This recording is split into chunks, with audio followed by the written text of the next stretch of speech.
kingdom of heaven is like a merchant in search of fine pearls, who on finding one pearl of great value went and sold all that he had and bought it. See, when you find that one thing that makes perfect sense intellectually, physically, emotionally, in every which way, from every angle, when something looks natural, something looks beautiful, authentic, one should be willing to sacrifice all those things that one has become accustomed to holding on to, now that the imperfection in all that is visible. It is okay to cling to things when you haven't found anything better. It is natural. You simply don't have a choice.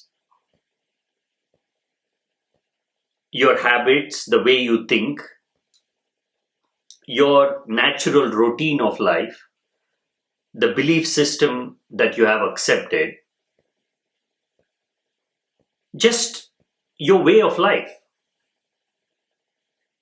What if you find something better, something that you can clearly see leads to more fulfillment, leads to a more deeper experience of life, a more authentic experience of life? When you find such a thing, and if you choose not to embrace it wholeheartedly, that is when you become a fool. A fool is someone who is presented with a choice between something perfect and something imperfect, something beautiful and something ugly. Out of his ignorance, out of his clinging, out of his unwillingness to change, he sacrifices the beautiful. He sacrifices the perfect. He sacrifices the ultimate for a way of life he's familiar with. That's why Jesus says, don't throw the pearls in front of pigs. They will simply trample on them. They don't know the value. This is truer in the case of spirituality, in the case of searching for that ultimate thing that can complete you, more than in any other endeavor. Because as far as the ultimate purpose of your life is concerned, searching for that perfection called you, it is simply a matter of knowing whether such a thing exists or not. When you're not aware of it, it's fine. Whatever life that you have accepted, most of it is simply unconscious gathering of desires and activities, purely depending on how the environment has interacted with you. Yes, it is also about you, but very little. You are presented with a choice, but in actuality, the decision has already been made. It is like saying, here, I give you these two options. You are free to choose whichever you want.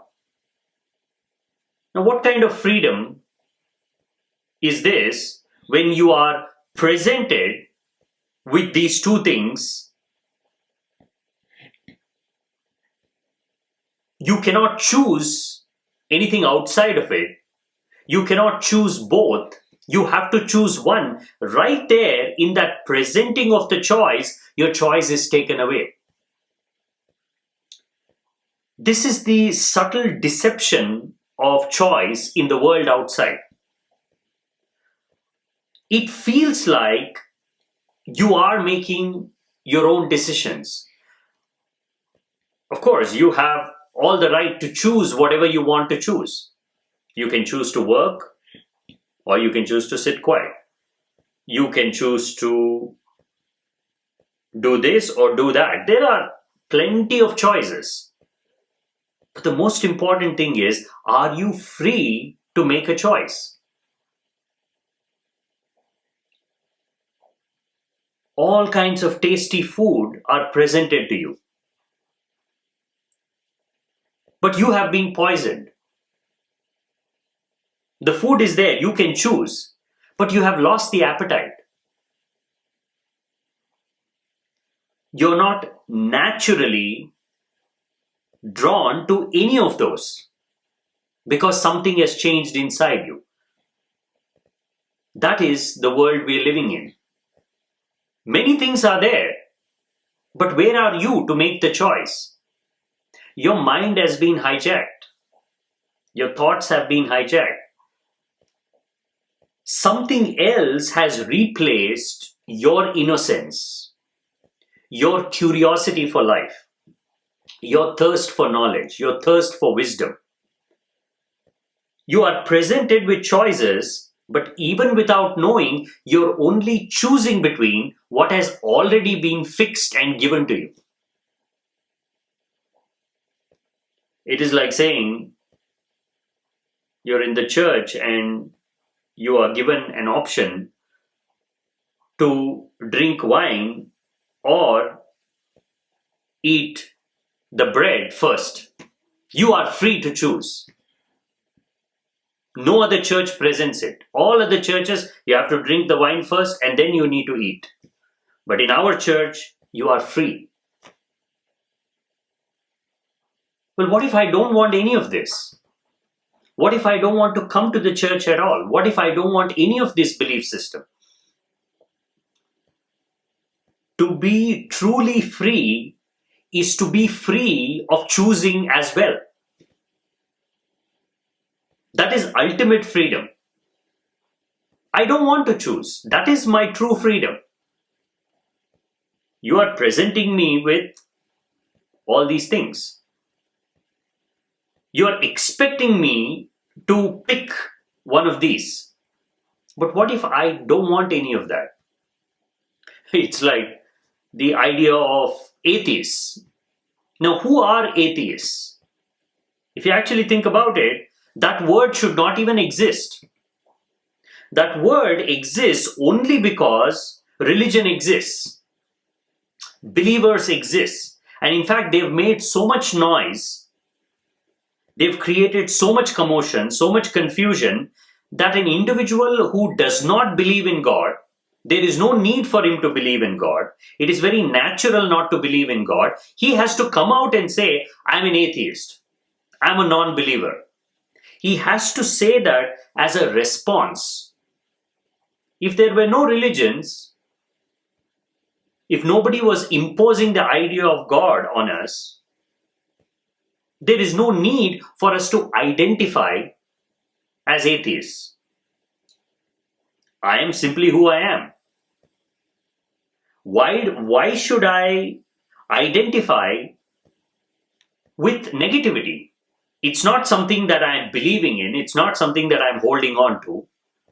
I am simply saying, I'm not a part of your thought process. You believe in God, I don't. But I am called an atheist. You see where this word comes from. It's not atheists who call themselves atheists. It is the believers in a derogatory tone to recognize someone who is different from them. They are the ones who are calling non-believers as atheists. A day will come when a normal human being, a man, has to identify himself as a heterosexual man. As of now, you can simply say, I'm a man. But there is so much of noise, so much of commotion, so much of talk around homosexuality that even your normalcy has to be declared at some point in time. Someday you'll be filling out an application where you will check a box that says, I am a heterosexual man. It is actually not necessary because that's just the norm. Choice is a very tricky subject, especially when there's a lot of nonsense, a lot of stupidity going around.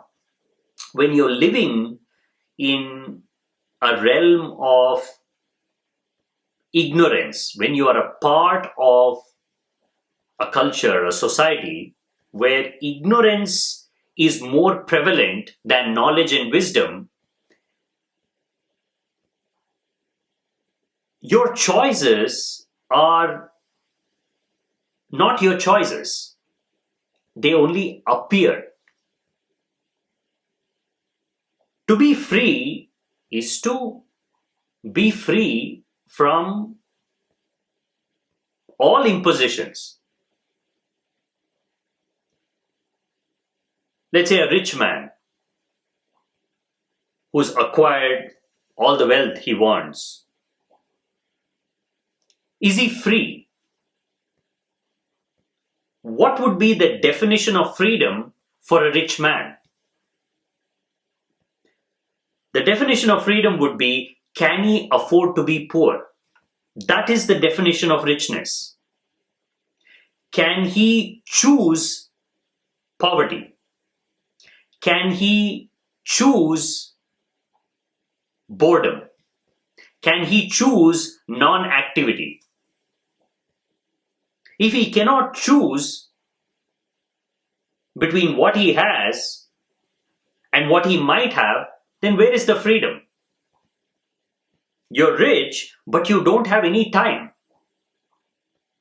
Your richness is a bondage. You are needed to maintain that. It is one thing to simply have wealth. It's a totally another matter to be doing something throughout the day, throughout the week, to be rich. Basically, you are sacrificing your freedom for a little bit of material wealth. Now, how are you rich? You don't have a choice. The true sign of richness is, can you afford to be lazy? If you cannot, then you're not rich.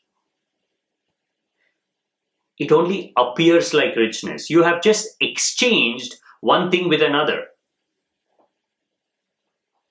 If we actually put a value on freedom, we'll see 1 moment of freedom, 5 minutes of freedom is worth more than every other thing in the world.